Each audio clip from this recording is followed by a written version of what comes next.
Al Short, and Prof. Utomi. So can you guys talk a little about the tribe? Nigeria has been significantly challenged because we really have experienced a collapse of culture. And so this movement seeks to bring together Nigerians from around the world who have a commitment to personal integrity, commitment to the work ethic, commitment to production, a commitment to the dignity of the human person, to inclusion, and essentially to merit, and to use that to drive new relationships that help us produce our way out of the current poverty that we experience in Nigeria. I think that the new tribe will feed a whole, because new tribe is made up of cohorts. There are 14 organization cohorts. They go from a values proselytization cohort, healthcare cohort, where Nigerian physicians, pharmacists, and other healthcare professionals around the world cooperate to bring low-cost or no-cost services to the more vulnerable in Nigeria, and provide, even for those who can afford it, better home-based world-class care in health. So the health cohort is working so hard, healthcare cohort, on that track.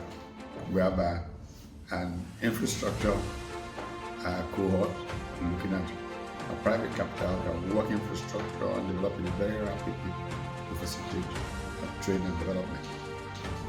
And so the new tribe is an activist engagement of citizens that believe that they can recreate their country. And when is this being launched? Well, technically, New Tribe has been active since May 1st, but will be formally inaugurated in October 1. Part of the conversations that we've been having, Al and other friends of Nigeria here in the United States, it's about how that can help create a new narrative. Because in Nigeria, that's producing nearly 70% or thereabouts of all the black doctors in America.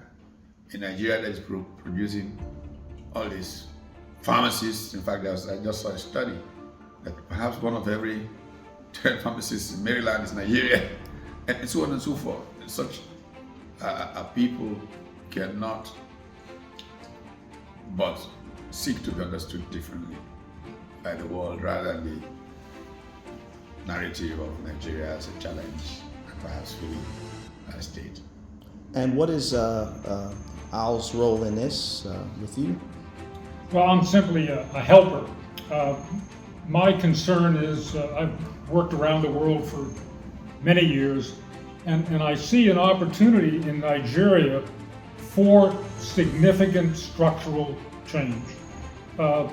In history, there are critical periods where the situation develops, and sometimes appropriate leadership steps forward and grabs that opportunity and makes significant change for the better. This is a situation today in Nigeria.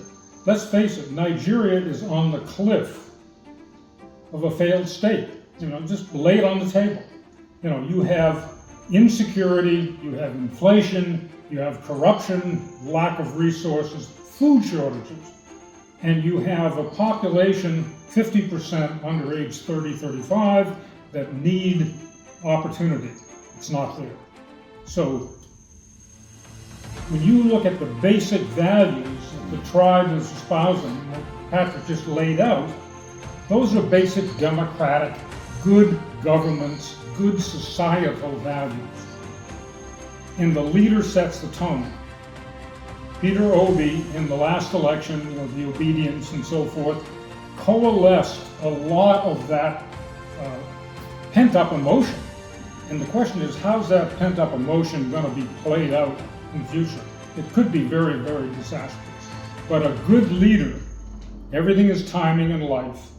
We have an election in 2027, and if he can put together a broad coalition of like-minded, responsible people in Nigeria and the diaspora. There are 500,000 to 700,000 Nigerians in the United States. They're the most educated diaspora of any group in the US, more so even than the Chinese. Valuable resource. So part of it is to mobilize that diaspora to support these values that the tribe has articulated. It's a bold opportunity, but it's a great opportunity. And it's like the journey of 1,000 miles. It started with the first step, and this is kind of the first step in building that structure that can make a change for the better in Nigeria. When you look at Africa, you have Kenya, South Africa, and Nigeria, the big three.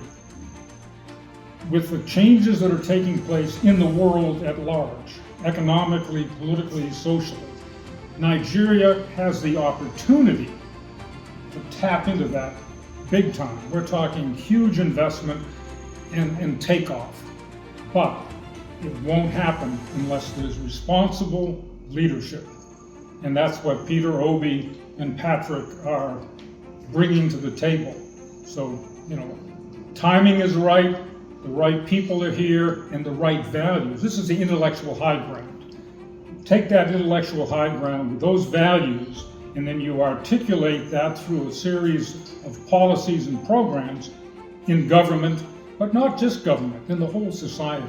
And you can remake the country, literally, in less than a generation. Anyway, that's a long answer to a short question. Fantastic.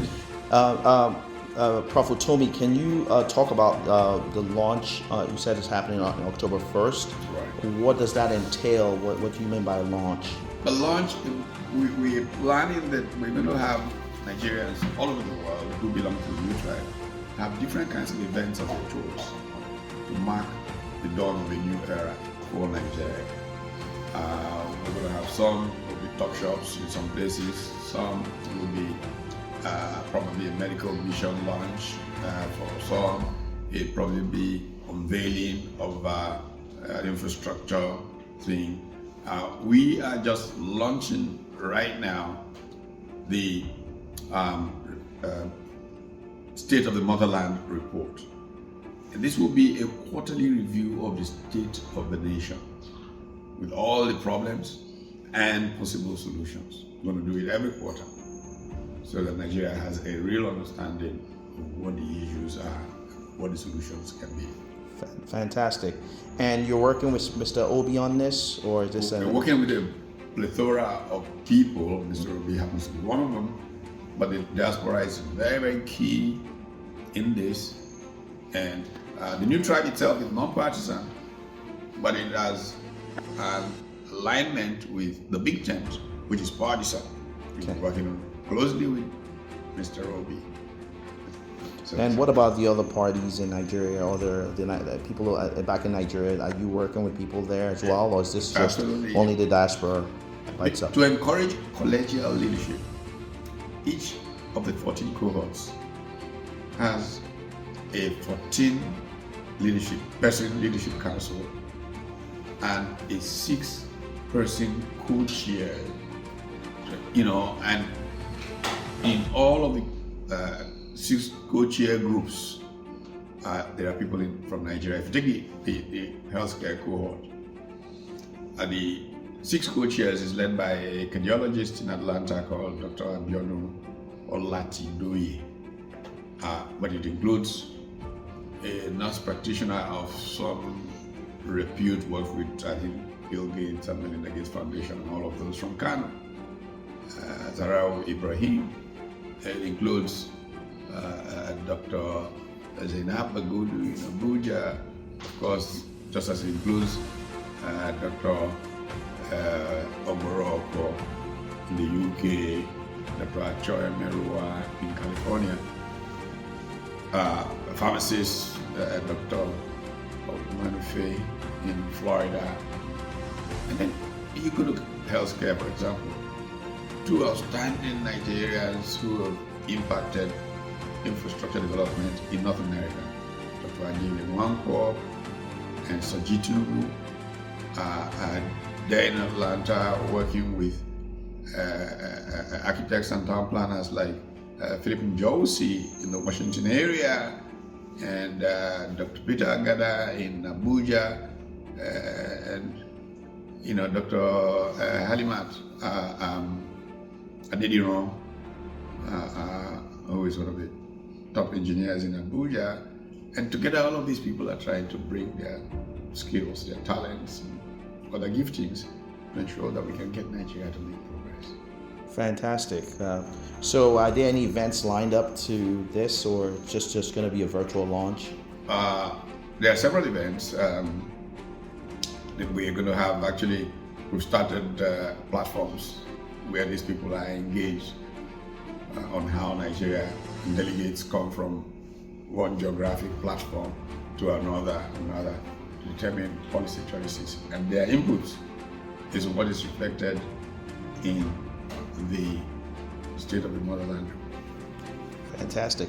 Well, we'll look forward to getting more information when this happens, and definitely talking to you and Mr. Short again. Thank you very much. Thanks for being here. Thank you so much.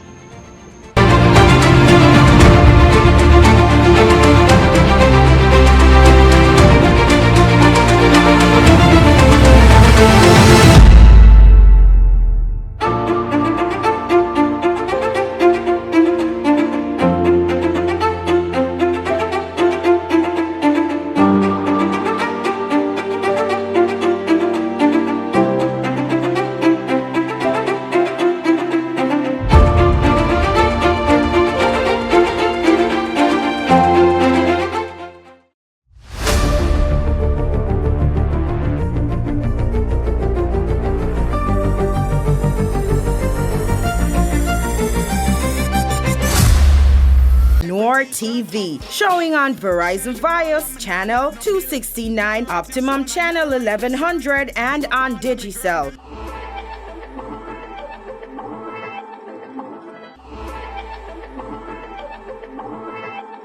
Or on our website www.nortv.com, or download the app from the App Store or Play Store.